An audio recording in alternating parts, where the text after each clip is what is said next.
Welcome to A Fork in Time, the alternate history podcast.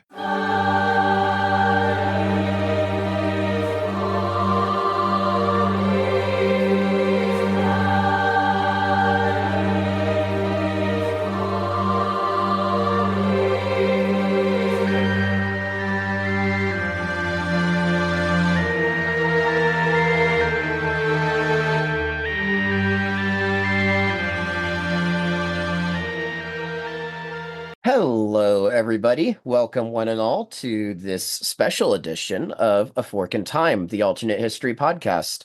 You are listening to the sultry radio voice of one Evan Buck. Hey, everyone. How's it going? It's your boy, Evan. With my signature greeting out of the way, before we get into what this special episode is going to be about, I'd like to introduce my co-hosts who are along with me for today's wild ride. With me, in no particular order, is Chris Coppola. Happy holidays, good people. Hey, there we go. We got a variation on the greeting. And, of course, next to him is Dylan Holzmer. Hello, hello. So, we decided, as Chris has just alluded to, this is going to be a bit of a holiday special for us. And rather than go down a specific alleyway fork in history, we are going to be discussing, before we take a holiday break, because, we usually every year we at the podcast just decide to take a little bit of a holiday break to spend some time with family and have you guys take a break from having to listen to all of us just motor mouth about history all the time. And it kind of helps us set up for the next year's agenda as well. But we got together and we kind of got our minds together and we decided, you know what? It would probably be a good idea to give our listener base some things that they can listen to, watch, even maybe in the case of video games, play to just some other media that we think fits well with our podcast's theme, and even just some things that we are kind of interested in ourselves personally. Doesn't have to be strictly, alternate history related. So we decided, in the theme and the spirit of the holiday season, we'll get together, we'll record this little special one-off episode to send us into the sunset of holiday season 2025. But we did not just want to leave you guys hanging. We actually wanted to give you guys some other things that you could sink your teeth into. So I think probably the best thing to do and the best way to start us off is let's talk about the most adjacent media to the kinds that you're listening to right now, which is podcasting. Let's talk about some other things that you as our listener base can listen to. So Dylan and Chris, what have you been listening to lately? What are some things that you think our listener base might enjoy? So nothing, I guess. I've been going. I'm currently in the tail end of Mike Duncan's Revolutions podcast. So I've just for he does a series of he's famous for the history of Rome, where he does in like 180 episodes the entire history of the Roman Republic, which is great. If you haven't listened to it, you should check it out. But Revolutions is really interesting because he goes through this whole series, and you don't realize when you think about these things in isolation how almost chronological they are and how interrelated they are. But he goes through this whole series of revolutions from the English Civil War, the American Revolution, all the way up through the Russian Revolution. And then he does kind of a reprise where this is what I'm in the middle of right now. He does a reprise where he imagines a future Martian revolution. And it's like 11 seasons. The Russian Revolution is like 145 episodes. So it's a lot of listening, but it's absolutely fantastic. And he does a really good job of explaining not just the revolution of itself, but the lead up to it, the economic factors. Chris loves his economics. A lot of the players that sort of come in and out. So it's really a good kind of historical kind of adventure through time over the course of 20 or 30 episodes for a given revolution. And he also just has a really good narrating voice. So it's really, really good to listen to. I like that. That sounds very interesting. I hadn't heard about that before. And honestly, that just sounds like perfect weather delay, like layover in the airport kind of Yeah, material. it's great. Just kind of like you're wandering around, just trying to think, and he's like, "Oh yeah, here's the nature of the Marxist dialectic in 3 episodes of economic theory about the development of how Marx started writing." That honestly sounds really cool. I, Chris, do you have also, something you want to throw in? yeah, I want to kind of throw in. He did a huge. I forget which one was longer, whether Russian or French was longer. Russia was longer, They were both just just massive. massive. But you know what would be a great idea? The third one he did the English Civil War. He divides them into basically kind of seasons.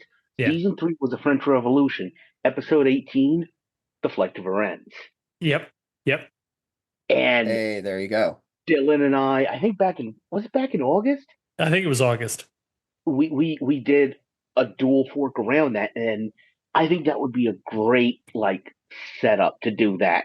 We've seen a couple of people saying they're trying to do a re-listen in the Discord, and I think if you were to set up like listening to him talk about what did, it would kind of prime you for that, because I love what he did, and a lot of it informed my knowledge of like getting into the minutia and like what's actually going on during all of these things. Mm-hmm. Yeah, you don't just get the high level, but you get all of the players as they come in and out of the scene, and he explains, like the French Revolution, he starts it in like the 1770s and 1780s, because you have to understand the economic banking shenanigans that the Ancien regime got into to even call the Estates General and all this stuff. So it's just absolutely fascinating. And I will say, no, go ahead, Chris. The other thing I love about what he does is it's all chronological and contemporaneous. Mm-hmm. So like all of us looking at the French Revolution see Napoleon coming. The way he does it is he really helps you get into the process of the revolution. And so you know, for all of like, we are recording this right after the release of the Lenin train episodes, and we talk about the July days there. And one of the great things about like the way he does revolutions is it helps you understand. I think it would really be an interesting like companion to some of our episodes on stuff, because he leads you up to our fork so that you see like what was going on and could see how things change, instead of like us looking back and saying, oh yeah, at least to Napoleon or at least to Stalin. Yeah, and I think I'll throw in one other one that I've been listening to kind of semi-regularly, and Chris, you actually mentioned it in the episode that just released this past Friday. You mentioned William Dalrymple, and I have been listening to the Empire podcast since it started. And that is another fantastic one, just not because they go necessarily into the same depth as Mike Duncan does on Revolutions, but they go, these sort of mini series about different empires over the years. And it's a fascinating glimpse to see from an American perspective what a sort of British historian sees of all these different things. Because obviously we all have different perspectives of how this works, and, the way that our education systems growing up sort of inflect us. But also it's wild to keep hearing about how William Dalrymple has family and ancestors that have been in every single one of these empires. You're like, Jesus, dude, stop it. Also, by the way, if you start listening to the Empire podcast, I'm going to say this, and I will openly admit and own this. When they introduce themselves, maybe you caught on to this, Dylan. He has a co-host, and when the co-host throws to him, he will have a gap. Yep. There will be dead air before he introduces. That's what I started it. Yep. That's what. Oh, the secret behind the sauce, ladies and gentlemen. Learn the Some origins of that. Okay, interesting. I always just thought it was something to irritate Dylan and whoever the show host happened to be. I mean that too. That too. It's a side points, benefit, right? Yeah, bonus points. I'm gonna throw in something. Yeah. So I was just gonna say I'm gonna throw in one that I've made mention a couple times on the podcast here. Counterfactual Canuck. That one I found to be very interesting. And I think I'm like 4 or so episodes into it. And in total, I think there's like, 20 plus episodes. So I got a while to catch up on it. But for those who are unfamiliar, it's basically a counterfactual alternate history podcast for Canadian history. And I find his approach very methodical, very interesting. And I've learned a lot because, I'm an American. And so part of why I wanted to listen to it was because I was trying to catch myself up for the benefit of our show, being a little bit more informed about Canadian history itself. Because, you guys are our northern neighbors.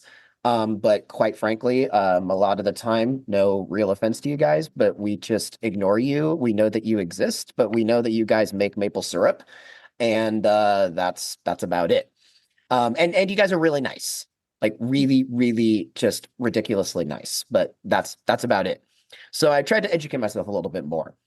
Another one that's not exactly alternate history focused. It's more just like a personal anecdote, but one that I find personally very interesting was a podcast called Crook County, not Cook County, as in Chicago, Illinois, but it's Yeah. a spoof of that, Crook County.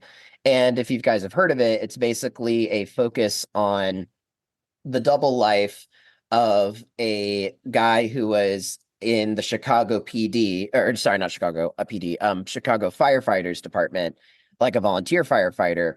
But he was also at night, he was like a mafia hitman. So, on one side, he was a really upstanding person, he was a firefighter and he was in an ambulance, emergency kind of guy. But that also happened to provide very good cover, as you can imagine, for his more, nefarious activities. So I really thought that one was very interesting because the style and the format of that show was a very just raw and open, like kind of tell all perspective so the show's host is actually one of the two sons of this guy, and he he extensively interviewed his father for the show. And it's just I thought it was extremely well done. I kind of find a lot of people's focus on like true crime podcasts to be no offense to some of our listener viewership, I'm sure, but I do tend to find it a little bit white girl basic. It's just like a very kind of normie thing to do and to engage in. But I personally was very interested in this. You can technically call it a true crime podcast, but I really kind of think of it more as like a biographical, sort of like biopic almost sort of thing. It's just, I thought it was very compelling. I thought it was very well done. And I also thought it did a good job of like, I find some of these styles of podcasts to be almost somewhat apologetic towards their subjects. But this one, I think, did a very good job of presenting both the human side of this person, but also still maintaining that he did, really bad things, really horrible things. So yeah, that's another one I recommend. And then the last one that I personally recommend that I've only listened to a couple episodes of, but Chris turned me on to this one and I thought it was really interesting, is Behind the Bastards. I really like I that was show. about to talk about that. Yes. They are not apologists about just about anybody that's on them. No. Yeah, listen, viewer discretion is advised on that show. They are very much not apologetic in no uncertain terms, the subjects that they cover.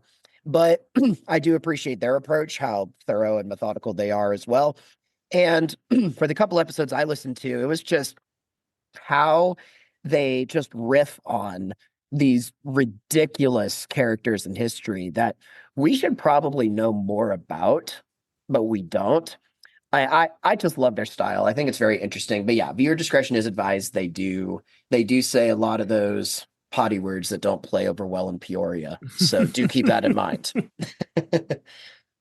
Yeah, Chris. So you were gonna probably mention that one, but what are some other ones you had in mind? I've recently been listening to one called Lions Led by Donkeys. Oh, I think I've heard of this one. Yes, and I really enjoyed them. It kind of focuses more on the military history side. It's by an Afghan veteran. He actually wrote the book, The Hooligans of Kandahar. And actually he's doing like he does the podcast as the book's coming out. So like you kind of hear him talking about it. But I think he does a lot of good research. And the other thing is with both Behind the Bastards and Lines Led by Donkeys, the thing I love about what they do is that it's personal conversations. Like it's not dry in the least. They talk and they joke about the content. And it's entertaining. Like just to give you, this is one of the things I love. I literally just got done listening to like a 4-part series he did on the Cambodian genocide, on the Khmer Rouge.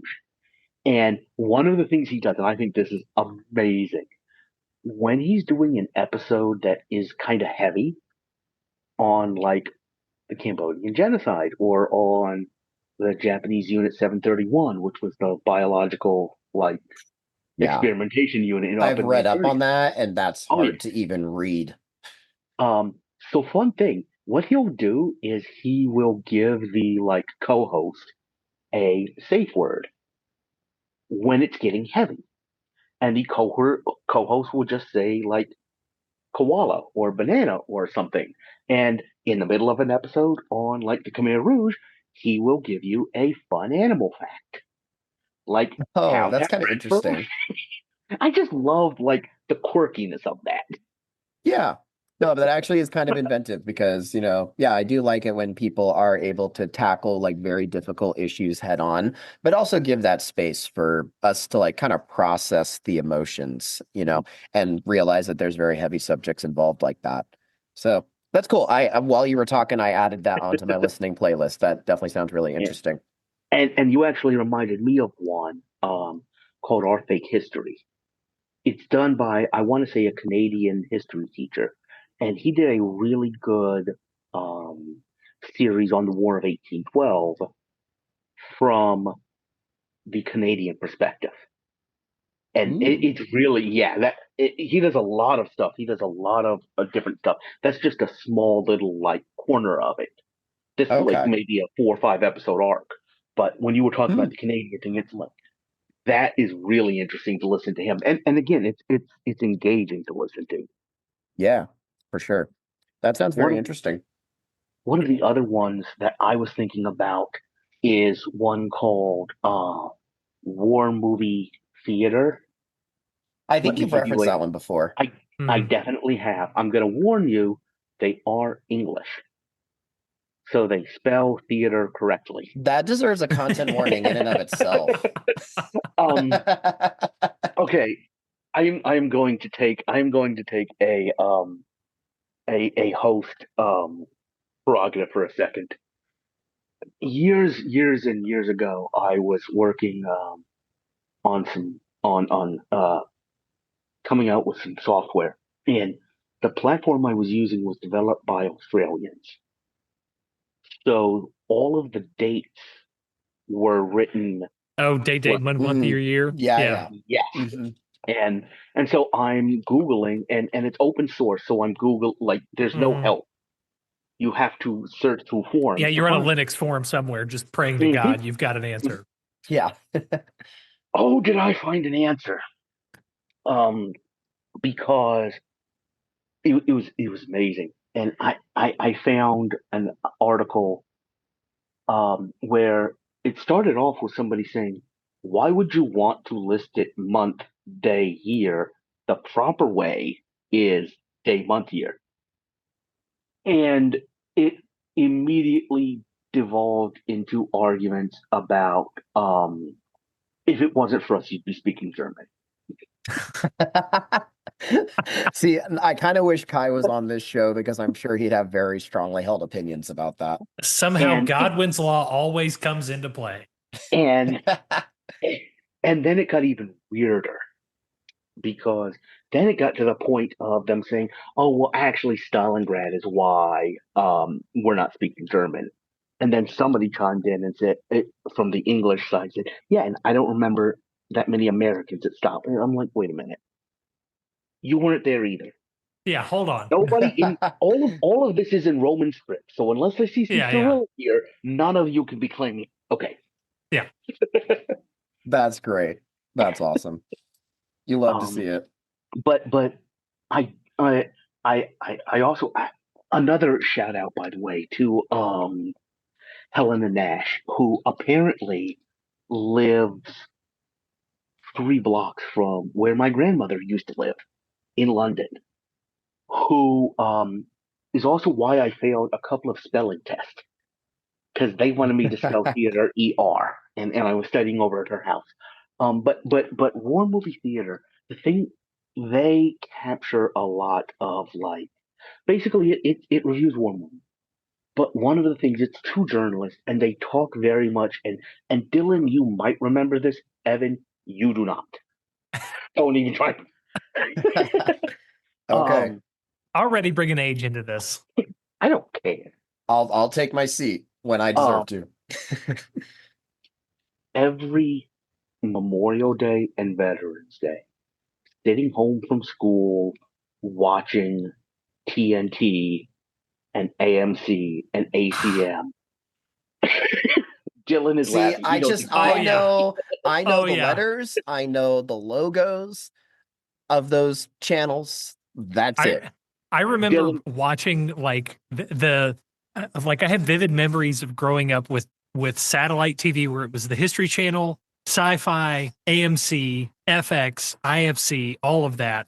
And you could run the gamut from History Channel back when it was the Hitler Channel, because all it was World War II documentaries before Pawn Stars, before Swamp People, all that. And you could go the gamut up to IFC and AMC and FX. This is before Breaking Bad. This is like back when you just have, Armageddon would play, I swear to God, every day at some point. Specifically, I threw TNT into there too, because TNT and TBS used to do this. Every Veterans Day, Dirty Dozen, Kelly's Heroes. Yep. Bridge over the River Kwai, all that. All of them.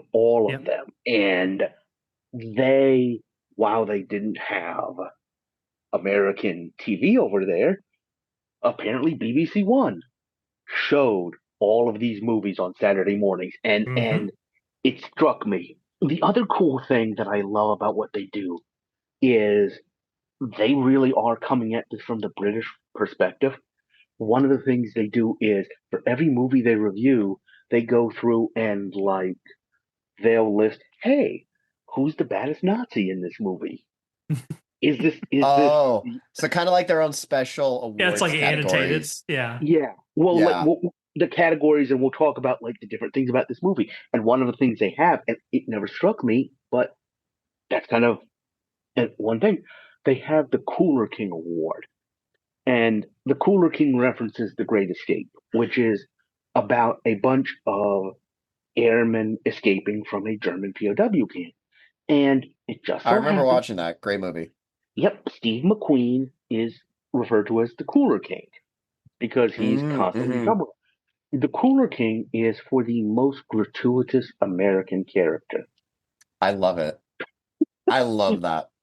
So basically, like, the Canadian, who we all realize is an American, who got, or the, like, let's find a way to shoehorn some American character. Somebody's got a cowboy hat somewhere in a movie.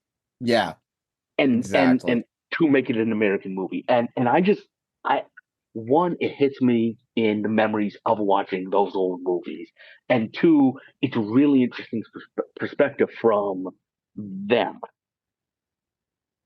Yeah. No, that actually sounds really interesting. I'll have to check that out. And I think that's actually a perfect segue into the next segment of media that we can focus on. I was originally going to focus on like books and audiobooks next, but because you were talking about like movie reviews, I think it's as good a time as any to throw in some movies here. I'll just say, for our audience's sake, I am probably going to focus mostly on the audiobooks and book side myself. That's one I've been very tuned into lately, but I think it's more natural to go for the movie route first because, well, Chris gave me the perfect opportunity to get on the helipad and then take off for the next one. So, in terms of the movies I've seen recently, besides having to watch Saturday Night Fever because of doing the research for that episode, which doesn't really fully count, I'm going to give two of my favorite, I'll call them two of my favorite Russia focused movies. There's like a classic one, and then there's one that is also a classic, but it's not one that's as old. It's more of a recent satire. So the first one is The Hunt for Red October, and I love that movie. Absolute classic. I've seen it twice. One time I introduced one of my friends to it, and he thought it was great. You get the best Irishman's impression of a Soviet officer with Sean Connery. Whoa. No. Scotsman. No. He's Scotch. A Scotsman. Okay, my bad. And I was and you might have heard me talk about this. You need to speak Russian to get it, because you need to know how those words are supposed to sound. Wait, you mean it's not imagine. pronounced Soviet? No, it's not. Yeah. By the way, you can't even talk that. Do not talk that up to the Lithuanian thing either. Yeah, definitely don't want to step on some toes there. But the other one that I also wanted to throw in as well, and I recently watched this on the recommendation of a couple of you guys actually from this show, but also oddly enough, the CEO of my company, who I have told about this podcast and he finds very interesting. He's originally from South Africa, so I should send him the South Africa episode that we've done and see what he thinks. But he recommended The Death of Stalin. Oh, yes. I watched that Love movie. that movie. I thought it was fantastic. Yes. I loved it. I thought it was really well done. And so for those who are unfamiliar, The Death of Stalin, as the movie name indicates, is about the death of Joseph Stalin, but it is made in the style of a historical, like chronological events, but it's like a it's like a slapstick kind of a black satire. Yeah, exactly. Very well said. It becomes very clear early on that this is meant to just, skewer this whole bureaucracy and sense of, they all think that they're in the right and they're doing the right thing, but really they're just kind of the same sort of, Russian leadership of ineptitude and corruption that has been there this whole time. So I thought it was really fantastic and funny. It does a good job of showing who the power players were and who, eventually who ends up becoming the leader of the Soviet Union. And I thought just the very last scene, not to spoil it for everyone. Oh my gosh, spoilers. But I just feel like it's very stark because it shows, okay, all of this nonsense, all it produces is just a change in leadership, a change of hands, and then, he goes down a few years later in a similar sort of way. It just, after you've seen 2 hours of basically just how ridiculous all of these Russian gentlemen are in trying to outmaneuver each other in their quest for power and how insanely petty they are, it just really puts it all into stark contrast. Why does this even matter in the end? Steve Buscemi is in this. Yes. Jeffrey Tambor, who plays the father. Yeah, Blue Senior on Arrested Development. Yeah. And Jason Isaacs, who is the bad guy in The Patriot. None of whom use a Russian accent. Yeah. They're just all doing their own thing. And you're just like, oh my God, these three guys drop Stalin's body 20 minutes into the movie. And you're just like, okay, I know what I'm in for now. Oh yeah, 100%. I would probably I would say Tambor's performance as Malenkov was just incredible. Yeah. He got the character. Yeah. He did and Jason Isaacs does an excellent job doing a terrible job playing Zhukov. Yeah, I would definitely agree. Who was Buscemi was Barry, I think. Yeah. Yeah. I think so. Yeah. And I'm trying to remember one other standout. Somebody was Khrushchev, and I can't remember who, or maybe Buscemi was Khrushchev, and Buscemi was Khrushchev, and he yeah. did a really good job. Yeah, he did a great Tambor job. was maybe Beria. I can't remember. No, I think Tambor was Malenkov. Okay. Yeah. Somebody plays Beria too, and it's very famous. I was like, going to say character actor. Beria. Whoever played Beria, I think also did a really good job portraying him. Yeah, and it's this weird journey of like the movie starts very slapstick and then just gradually gets darker and darker as you go through it, and in the end is just not funny. So it's a very weird transition of a movie. It is. I'm glad you brought that up, because if you didn't, I was going to. But since you did bring it up, I will bring another one out of my back pocket. So I guess for movies, my two are going to be, one is Kingdom of Heaven, which I think is a very good, very underrated Ridley Scott movie. It's kind of aged like wine. It was not great when it came out because it was too heavy-handed of an allegory for the Iraq War, because I think it came out in like 2009.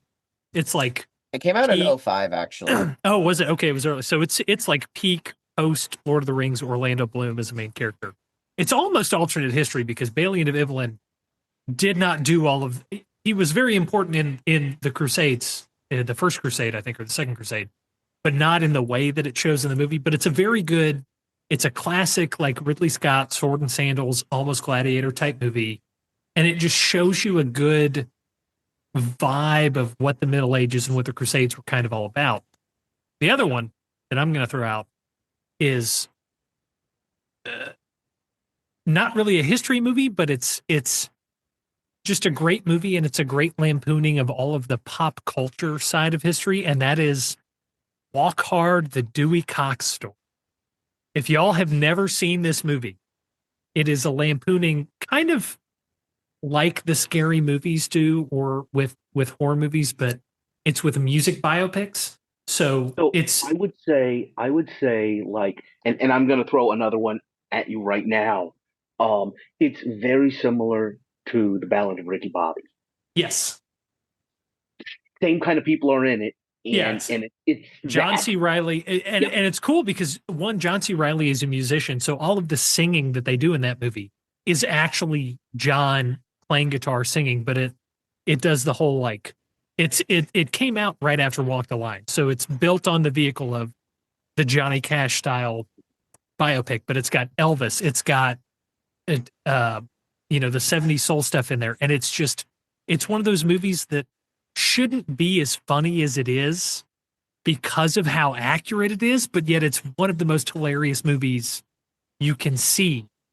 It's got one of my buddies at work, we still regularly go, the wrong kid died, you gon' smell blind, Dewey. Just all kinds of stupid stuff. It's completely not historically related, but it's just such a good, dumb, but historically, not in the details, but in the concept, accurate movie of sort of these rags to riches musician, rise and fall, substance abuse, all of that stuff. It's just such a good movie. That's awesome. By the way, before we continue, I just wanted to say I finally realized the source for that famous meme of King Baldwin IV raising his hand up. Yeah, it's Crusader like Kings. That's where it comes from. Yeah, Kingdom of Heaven. No, I was going to say, not Crusader Kings. Sorry, Crusader Kings is coming up later. Don't worry. I was going to say that's where it comes from, Kingdom of Heaven. So thank you, Dylan, for helping me put those dots, connect those Which dots. is Edward Norton, by the way, in an uncredited role. Edward Norton is Baldwin IV, and it's one of those things. You only ever hear the voice, so if you've never seen that movie, you'd have no idea that it's a mid-30s Edward Norton, and he absolutely kills it. Fascinating. Chris, what do you got? I'm going to do a pair of movies, and actually hearing Evan talk about Death of Stalin made me think of these two. It's a really interesting. These are the best way to understand these movies is as twins, and I think you should consume them like close together. Both of them are based on a book called Red Alert, which was one of these kind of like a pre Tom Clancy, like 50s, 60s, like nuclear. Yeah, I've loosely heard of them. So the first is a movie called Failsafe. And it is about nuclear bombers accidentally being launched at Russia. And I'm not going to spoil anything, but it's done in a very tense and dramatic sense. And the other one that tells the exact same story based on the exact same book in a completely different way is Doctor Strangelove. That's a classic I still need to get to. I've been meaning to hit that one. Oh, And it's that so is, good. It's one of I've those movies I've you heard don't great think is going to things. be how it's going to end up, and then as soon as you get to Peter Sellers going, "Mein Führer, I can walk," you're just like, "Oh my god, I can't like, believe I've never seen this movie." I'm not kidding. I am not. First, I have mentioned it to other people and just talked about it, and they're like, they seem. I mentioned this to a coworker who's actually younger than Evan, and they were just like, "Wait, that's a thing." They were just kind of shocked about it. But it literally inspired my mouse pad. My mouse pad is a picture of Doctor Strangelove with the words under it. It can easily be accomplished with a computer.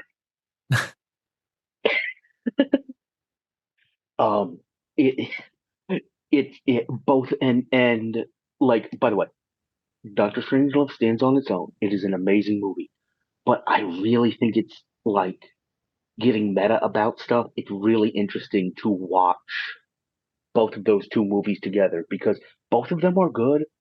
Both of them tell the exact same story, just in a slightly different way, and it's just really interesting how the experience of them is so different. Hmm. That's very interesting and definitely very thematically appropriate given, Hunt for Red October and all that stuff. So very interesting. All right. I think that actually leads me to this wasn't a book that I had listed on my list of possible books and audiobooks, but it's one because we've been focusing a little bit on Russia recently during this set of recommendations and also with some of our other work that we've been doing recently. I think I'll throw in this one because this is one that I just happened to pick up at a um I want to say it was at a thrift store or something, and it was during a year of the year of debate that I've referenced before on the podcast, where we were focusing on our policy towards Russia. But it's a really interesting book that I don't have anymore. I got rid of it many years ago, but I would kind of like to reread it in light of what has happened, in recent history. But it's called Russia 2010 and What It Means for the World. It's by Daniel Yergin and Tane Gustafsson. Frankly, I don't remember who those people are. But they had pretty extensive like bona fides in, Russian history, and they wrote this book in 1995. So, a few years after the Soviet Union collapsed, and they were basically trying to chart out different possible forks, really, for where Russia could go and where it would be by the year 2010. And I think just the main thing is, so it's been many, many years since I've read the book, but my central takeaway from it was I do think that one of the forks that they kind of settled on and that they ended up, almost predicting as being the most likely outcome is really by and large what has ended up happening. With these sorts of kind of predictive books, it's kind of easy to be like when you're analyzing something like the predictions of Nostradamus or whatever, you're just like, oh, well, Nostradamus said this and it actually happened. It's like, well, yeah, that's because he was being so incredibly vague that you could almost fit anything into what he was saying. Um, but I think with this book in particular, they basically said, hey, we think it's very likely that the next guy after Yeltsin could be one of the like OG coercive services in heavy air quotes, from the Soviet Union. And of course, that's what actually ended up happening. And so I would like to kind of reread this book. And from what I remember, I still would recommend it. It's a great book. Just kind of very insightful, very interesting. And it's not so much that they predicted or were trying to predict exactly what would happen. It's that they gave different like particular outcomes, like a free market Russia, a very, like dictatorial military run Russia, kind of a oligarchic Russia. Like they gave all of these different possible outcomes and where they might see things by the year 2010. So that's my first recommendation. I'm also just going to say, for the benefit of my co-hosts and the listeners, I'm going to take a break like halfway through my recommendations because I have comparatively quite a few, just so I don't completely monopolize the conversation, because this is what I've been doing more of in my preparation for this episode. The next book I would recommend, which I would say is probably my strongest recommendation for the show, is an audiobook that I've listened to recently. I listened to it on my summer vacation, actually, for the most part. Is called The Yiddish Policeman's Union. And I don't know if either of you have listened to that. Chris, he seems to be knowing what I'm talking about. Dylan is not picking up what I'm putting down. Um, but it is an alternate history novel, which is a very fascinating premise. It basically is tracing the outcome of what would have happened if the declaration of the 1948 Declaration of the State of Israel was not successful. And the Jewish people, like most of them, who were able to flee, who became refugees, because the premise, of course, was that, basically the Arab states came in and wiped out the new state of Israel. So where are the Jews going to go from here? They settled on the Sitka district in Alaska as basically being where a lot of these Jews end up going. And so it's kind of like the premise is kind of somewhat similar to like what we were all thinking and trying to process when Hong Kong switched hands from, Britain to China. Like there's a lot of hand-wringing about what was going to happen then. It was a somewhat similar scenario where the United States allowed, a lot of these Jews into this special district in Alaska under the condition that it would revert back to the United States after, 40 years or 50 years, something like that.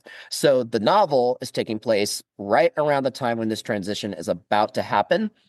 And it traces basically a couple of detectives, homicide detectives, who are trying to wrap up their cases because they know that as soon as the transition happens, they've been told under no uncertain terms that their cases are all just going to be, cold cases by the time of the transition. So they better, figure out what's going on. And they unearth a very interesting conspiracy. I'll just leave it at that.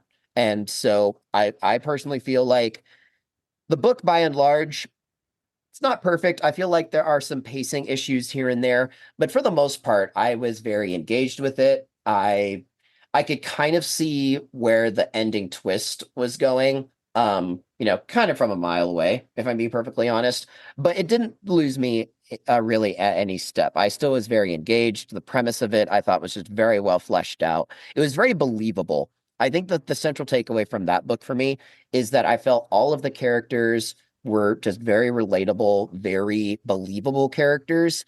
I liked his focus on how this alternate world affected individual people's lives and their careers. Because that's not something that we really focus on a lot in this sphere of alternate history. We tend to focus more on the big level and, the high level changes with civilizations and countries and governments and things like that.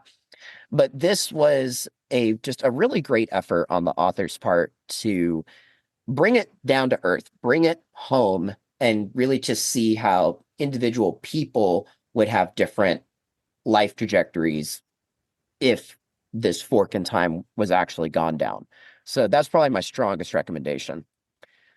Yeah, I'll throw it to Dylan and Chris because I have a couple of other like short stories and books as well that I can recommend, but I've been on my soapbox for a few minutes here. So, gentlemen, do you have any other audiobooks or books that you'd recommend? So I've got one that came to mind when you were talking about. Actually, three, but it'll make sense. All right. The first one,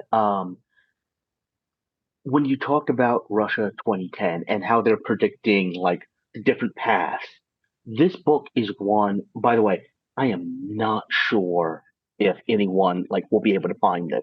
This was a used bookstore find, but it's a Ooh, book you love those. Germany Tried Democracy, and it was written in 1947, and it's a Interesting. history of the Weimar Republic, but written from the perspective. The title gives it away, where it's like, yeah, Germans are like naturally authoritarian, and like the country cannot be a democracy, and the Weimar Republic proves this. Interesting. Is this the one I just sent it in the chat? I found a similarly titled book on Amazon. Let me know if that's the right one. Let me see. It might be, and just the very fact that like it that is the exact cover. That Dude, is the that's book, awesome. I found it. Russia 2010 you can also find. I found it on Amazon and too. So there it's you go. like just the argument it makes is so interesting to me because and it gets to like what we do in this podcast and kind of what we were talking about with the whole Mike Duncan thing is like it's not set at the time. And these are very intelligent people making arguments that turn out to be horribly wrong. Um, but given what they experience, it's um, the other book, this is how I got to three, but they're very closely related.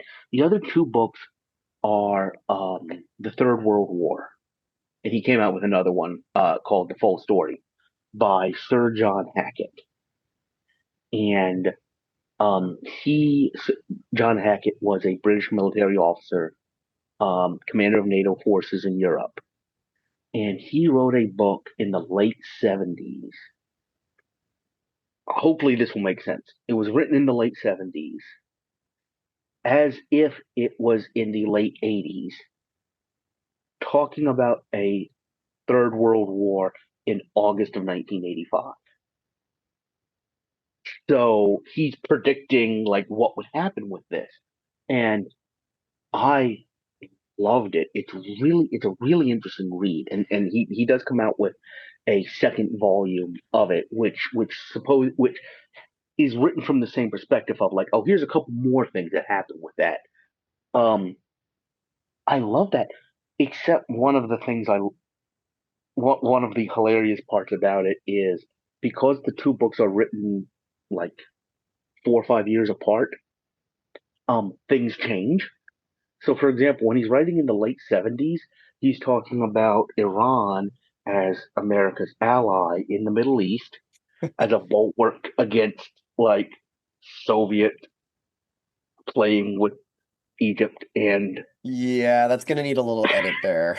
that. And he did edit it. He did edit it. Yeah, I can see that on the Wikipedia. He came out with Yep, basically like an updated version. yep. Kind of By cool. the way, if you're interested in that, just do a little bit of searching. This is not any kind of like chicanery or anything. The like .pub version of it, free on like Internet Archive. Download it, upload it to your Kindle. You can read it for free. We love to see it. Good stuff. Um, I'll throw if a there, shout out for this too, as long as I'm thinking of it, because when you said free on Kindle, that reminded me of I I'm not just into like alternate history myself personally, but I'm also very much into like post-apocalyptic dystopian future kind of Mhm. novels. I have a lot of catching up to do on those too. But Chris, what you just said reminded me of one of my personal favorites, which also happens to intersect with my love for Pokemon. Kai will appreciate these references. But Mareep, which is one of the Pokemon of the many like 1,000+ creatures or whatever in the whole pantheon of creatures, is actually inspired by a short story called Do Androids Dream of Electric Sheep? And I also find that to be a very interesting read. In short, it's about like a world that has basically been nuked to oblivion. And so this police officer is basically um, sent to like dispatch these very humanoid looking androids, these robots, these machines that look very human but are not in fact human, And it's just I really find it interesting that like owning an actual animal, like a pet, like a dog, a cat, a lizard, or whatever, is seen as like a high flying status symbol. So that's where the electric sheep come in, is because if you actually own a real sheep, you are like stinking rich. So, but this guy, because he's not wealthy enough, he just has he tries to buy an electric sheep. And so I find that interesting. So, Chris, that's what you reminded me of, because that's actually a free short story. It's a PDF um, that you can find on the internet. And there's another one too that I'll recommend, but I'm going to throw it to Dylan while I go and Google the other story that I'm thinking of. And I will say, full disclosure, if Do Androids Dream of Electric Sheep sounds familiar, it's because that's the short story that Blade Runner is based on. Yes, I do remember that too. Electric Sheep is like Blade Runner, but only in 20 pages and on acid. So if you kind of want to know where that sort of concept came from, Philip Dick just as a whole is fascinating. So as far as books go, I will throw a book, a series, and then kind of a wild card out, because that's going to lead me into a tangent. But I'll start with the one book, and that is we've both openly acknowledged it, and also we haven't acknowledged it on some episodes. But Phil Mason's Napoleon's Hemorrhoids, fantastic read. It's very much. It's not a plot focused book. It's just kind of a lot of short paragraphs about different things, about, different ways history may have changed in both major and minor ways. Our Little Brothers Club series was all based on, the Henry of Prussia getting nominated as the king.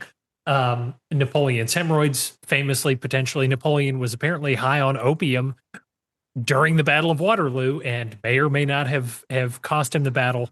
Just kind of random things like that. But it's also just, this famous Nobel Prize winning scientist just took physics in college because he mistakenly was in the wrong line during admissions and things like that.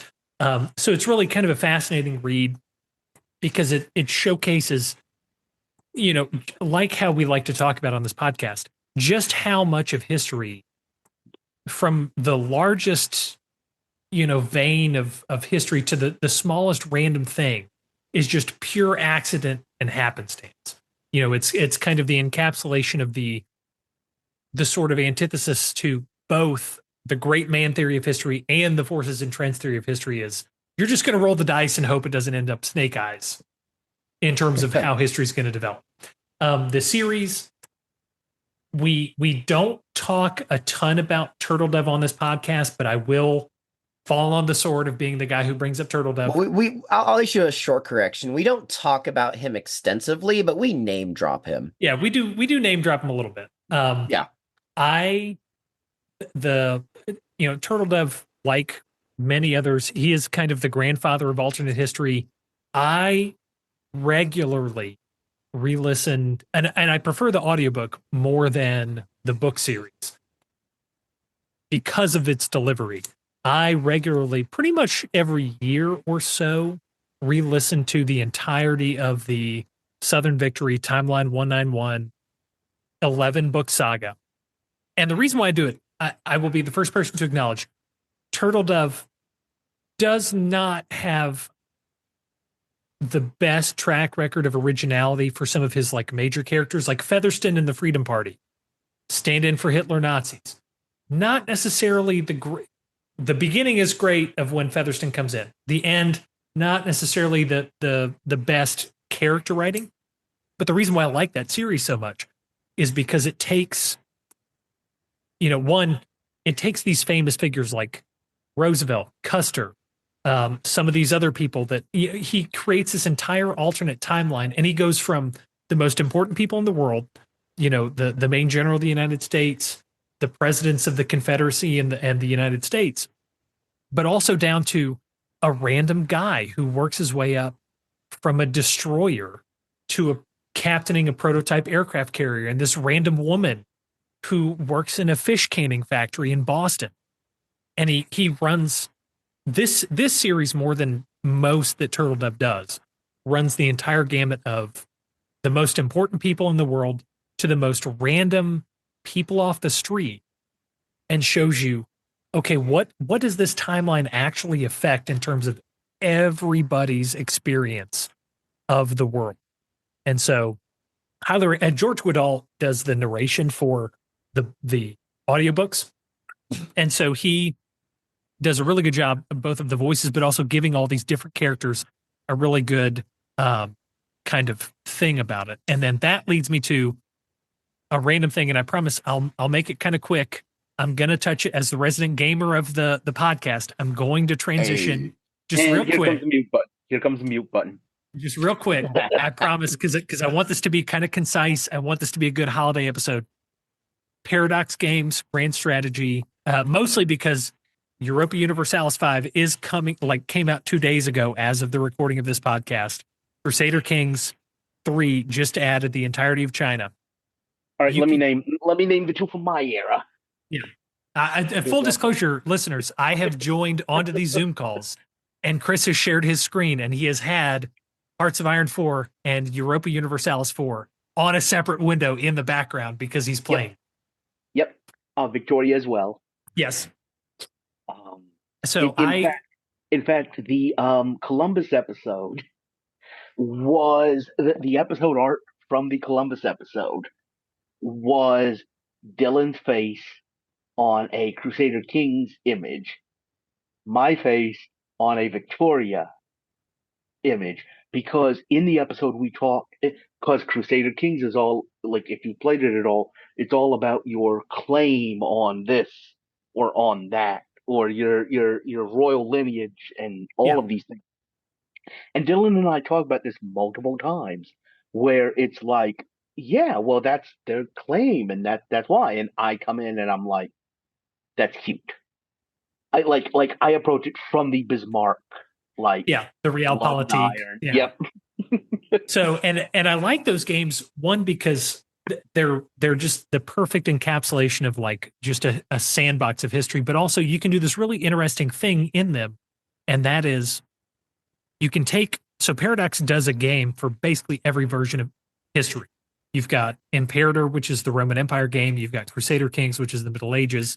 Europa Universalis, which is basically the Renaissance up to post-Napoleonic Europe. Victoria for the Victorian Age. Hearts of Iron for World War II. And then Stellaris for the future in space. And modders have developed converters. So you can literally play a ancient classical civilization in the Roman Empire era and convert from game to game to game to game to game. And you can take literally some random Belgian tribal nation from 500 BC all the way up through World War II through each game and go on into space. And the reason why I bring that up is because this is kind of my wild card is, even if you're not interested in playing those games, there's a really interesting series of, they're called after action reports. It's these old, they come from old forum posts on some of the Paradox forums. But what really, some of the first things that got me into alternate history are these after action reports. There's a guy that did 2 of them way back in like 2006, 2008. And what he does is he narrates it from the perspective of his character as he goes through Crusader Kings, Europa, Victoria 2, Hearts of Iron, whichever version of those games it is. The Kingdom of Heaven, where he takes the Baldwin House of Jerusalem all the way from the 1100s, goes through the entirety of this alternate history of Jerusalem as a Crusader empire that lasts into the modern day. You can Google it. They still have the archive post up. It is if you have nothing to do, it is an absolutely fantastic read to see what kind of shenanigans you can do with these games, to see, okay, what kind of alternate historical possibilities can be developed. Yeah, I like that. That sounds really interesting. Because you can literally like just create and run with your own original alternate history scenario. Mm-hmm. What was that one about the Kingdom of Jerusalem called? It's called Kingdom of it's basically the same name as the Ridley Scott movie. Just look up Crusader Kings Kingdom of Heaven AAR for After Action Report. It's like a 60-part series because he takes like 15 parts per game, and it is absolutely fantastic. There's an Italian Lothario who shows up every like 10 episodes because he keeps having affairs with people. And the guy ends up being so annoyed, he shoots his skull off into space at one point because he's so tired of this Italian Lothario showing up, sleeping with the entire royal court of Jerusalem. It's absolutely fantastic. Okay, interesting. There's only one word I need to say right now. Kaiserreich. Yes, and that was the other thing. Is so you've heard us mention this. The other nice thing about these games, and I will say, the most recent versions of all these games are available for purchase, but Paradox does a good job of taking basically the prior version of a lot of these games. So Crusader Kings 2, for example, is free to play on Steam. So if you want Crusader Kings 3 with the big China expansion, you got to buy it. But you can play Crusader Kings 2 with most of all the expansions from like the 2010 era. You can play that for free. So you can experiment with all this stuff if you want to do it. And by the way, Paradox, we are open for sponsorship. If you're interested. Yes. Yeah, if you want to give me game keys, I will play all of your stuff. I was going to make a joke earlier and this stream this podcast episode has been sponsored wish this was sponsored by Paradox. ExpressVPN or Paradox Interactive or Raid Shadow Legends. Yeah. But for legal reasons, we're not. We're not. But one of the cool things is about these games too is they have a very, very lively modding scene. So Hearts of Iron, the World War II game. It's this famous, Chris brought up Kaiserreich. It's this infamous alternate history scenario where there's a mod for this World War II game that imagines, okay, what if Germany won World War I? And then what would that World War II, you can play any country in the world in this alternate world of where the Central Powers won. How does that play out? There's a good Game of Thrones mod. If anybody is a fan of Game of Thrones, Crusader Kings 2 has fantastic Game of Thrones mod. There's all kinds of different mods too. So you can just do basically, there's a My Little Pony mod for World War II, if you want, just in case you've ever wondered what that would be like. Don't go play it. It's weird, but it does exist if you want it. Yeah, there's a ton of them out there where like you just change you can change Stalin to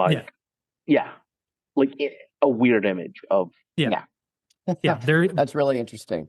As long as we're on this thread, I will just throw in a shout out for one of my personal favorites in this genre, Age of History 2. They're going to come out with like a definitive edition. I'm waiting for that because I didn't really get super into Age of History 3. I just toyed around for it a little bit, but it seemed a little too complicated for me. I'm just a little smooth brain when it comes to these sorts of games. But I spent a decent amount of time in Age of History 2. So yeah. That I think is a really kind of interesting game where you can go for a whole bunch of different scenarios on that too. But anyway, before I wrap up this episode, I'll just throw in my other quick recommendations back in like the books sort of realm and short stories. I posted about this on the Discord a little bit, and I still need to finish this short story. So actually both of these are unfinished on my part. So if they end up being terrible at the end, don't sue me. I'm just going based off of what I've heard from the beginning. So I did not spark notes to the end and see if it actually stayed decent.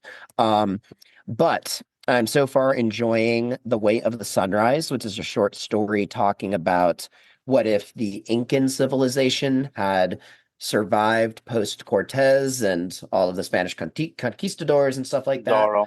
Pizarro. Somebody will say it. It was Pizarro with its Incans. Yes.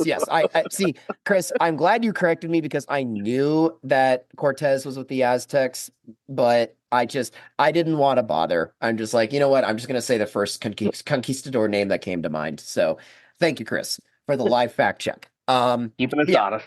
Exactly. That's what we want to do here on A Fork in Time.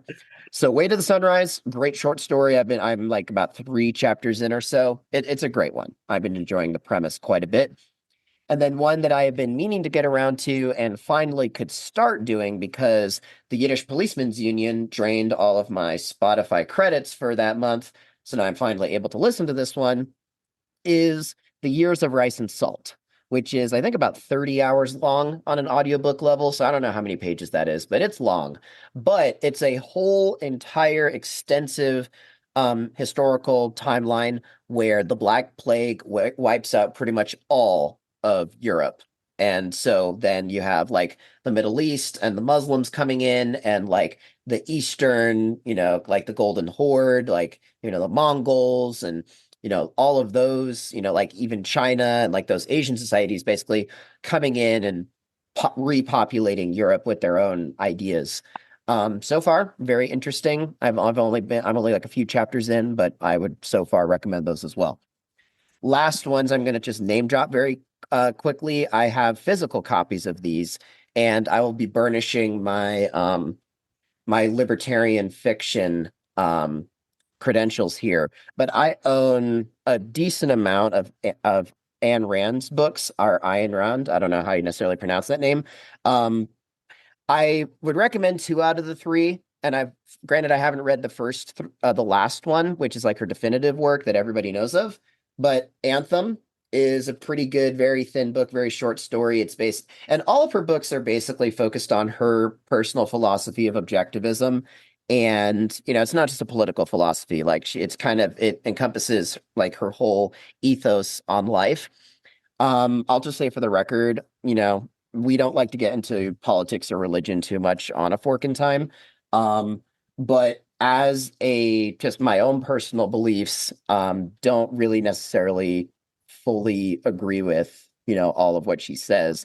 But you don't have to in order to read these stories as for what they are. They are entertaining, at least 2 out of the 3 that I've read are entertaining fiction. So Anthem is a good short story. It's basically a post-apocalyptic book about, and kind of shows Ayn Rand's philosophy about how she views collectivism. She grew up in the Soviet Union, so I understand she's kind of operating from that frame of reference. And then a much bigger book is called The Fountainhead. And I find The Fountainhead very compelling, a very interesting read. It's basically about just as much Anthem kind of showed her philosophy of how she viewed collectivism. The Fountainhead shows what she thinks about like the ideal person under her philosophy of objectivism, kind of like almost Nietzsche's philosophical concept of the Superman. I see a lot of those philosophical concepts also apply to, what she thinks of as the ideal man in The Fountainhead. Only she takes it in a more individualistic way. So I find that interesting. Atlas Shrugged, which is like the main Ayn Rand book that everybody knows.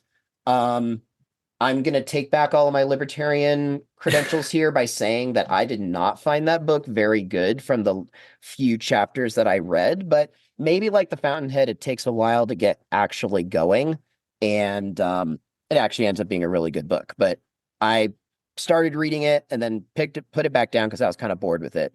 Ayn Rand has a very, I'll say, exhaustive way of writing. Sometimes. I was going to say, I have read all 3 of those books, and I have read Atlas Shrugged actually from a novel, disregarding, your political position one way or the other on libertarian philosophy. But yeah, Atlas Shrugged, interesting book. I will say, if anyone has not read it, there is a very famous speech towards the end of the book. I've heard about it. It is about 25 pages long. Yep. You can skip it and not miss a thing and finish the book. It's totally fine. Yep, exactly. So but that's just, what you're getting into with this author. Yeah. So just so you're aware. Yeah. It's one of those things. It is an interesting book, but don't feel bad if it's like the Lord of the Rings. You can skip the songs and still get the gist of it. Yeah, exactly. Well, this episode went a little longer. Oh, sorry. Go ahead, Chris. No. I mean, just for the balance effort. Once I get done releasing my one-man show of The Plot Against America, yes. I feel like we might have a couple of episodes where I need to do an annotated reading of Das Kapital. In the original German. Yes. I think that would be very fascinating. Maybe our listenership will take you up on that. All right. Well, Patreon. Yeah, Patreon exclusive. Well, this episode went, I think, a wee bit longer than we had intended. We kind of intended on this. Oh, sorry, go ahead, Chris. The idea of putting like a Das Kapital podcast behind a paywall on Patreon. The irony of that. We have to put it with like a Fork in Time holiday calendar where we're all like dressed up as firemen, and just Chris's pages are just him sitting in a chair reading Das Kapital. Yeah. Or I mean, having with like like an the advent giant Santa calendar. slash, with the Yeah. giant Santa slash And Mark. Karl Marx beard. Yeah. Yes, exactly. Um, I mean, I think didn't the Soviets actually try to argue at one point that Santa Claus was communist? Or was that like a parody I saw I somewhere think it along is the a way? parody, but honestly, if you think about it, he is If kind you of think about socialist. it, yeah. Again, not getting too much into Like a political giant man in philosophy, red but wears weird, antiquated but futuristic technology to give equality and presents to the to children give all over the presents to all world. the children in the world. Yeah. Like, yeah, it does kind of sound like a socialist philosophy to me.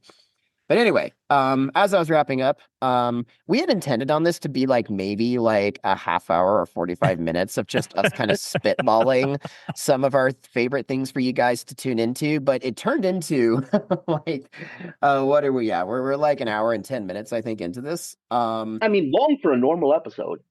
Yeah, but I mean, yeah, it's kind of well, with some of our recent episodes, which have been like an hour and 15, it's kind of par for the Yeah. course. So we haven't overstayed our welcome, I feel, but we kind of expanded the scope of this a little beyond what we had originally intended, but that's all cool. Because I think we have given you guys a lot to chew on over the holiday break and beyond. So even though we didn't discuss a fork today, we did discuss some interesting rivers and tributaries of different branching paths of fiction.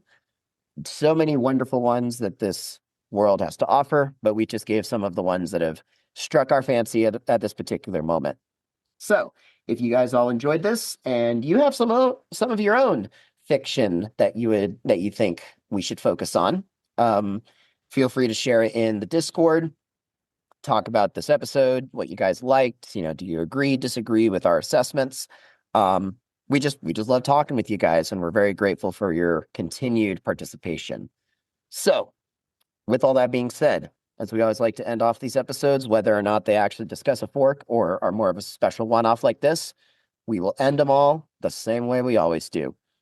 If we see a fork in time, fictional or non-fictional, what, pray tell, do you think we should do with that? Turn it into a mod and play it? I mean, Bingo. the other thing is, like, this is kind of designed around, like, hey, listen to this on, like, your drive for the holidays. And I want to stress to people, if you are listening to this in the car, do not just take forks. Listen to your GPS, okay? Do not turn the wrong Yes. way down the Pennsylvania Turnpike. Yes. I have done that. I have been in Philadelphia. I took a wrong turn and wound up in Camden. It happens. Look, I still times. to this day swear to God, I was driving with some of my friends in high school, and somehow, without those of you who are near to Memphis will understand this more than people who aren't that close to it. Somehow, I swear to God, to this day, we somehow managed to go from Tennessee to Arkansas without crossing a bridge. I know swear to exactly God how it happened. I know how that happened. The aliens that built the Bass Pro Shop transported you over. All right, now it's an episode, ladies and gentlemen. We've officially shoehorned the Bass Pro Shop into this episode. And aliens. I'm surprised we didn't shoehorn aliens in when we were talking about the History Channel. Right? Yeah. No, he did. He did talk about the History Channel before it turned into. Yeah, back when it was the Hitler Channel and not the Aliens Channel. Yes, that's true. And hey, you mentioned Arkansas, so I'll just throw in here as well. Arkansas geographically is the one state that you can travel south to from every state that it borders. I don't know if that's actually exactly the right way to say that, but you can probably just Google what I'm saying and you'll understand what I mean. But when you look at Arkansas, because you're like, well, wait, there's some states that are like north of it. Well, yes, but there are pieces of that state that are actually, from Arkansas point of view, south. So you can actually travel south to every state that touches Arkansas. It's really interesting. A little geographical oddity. But anyway, thank you all so much for listening. And yeah, if you encounter a fork in time, make a mod of it, play around in that mod, but don't take a wrong turn on the turnpike. Stay safe, everyone, and happy holidays. Thanks for listening to A Fork in Time, the alternate history podcast.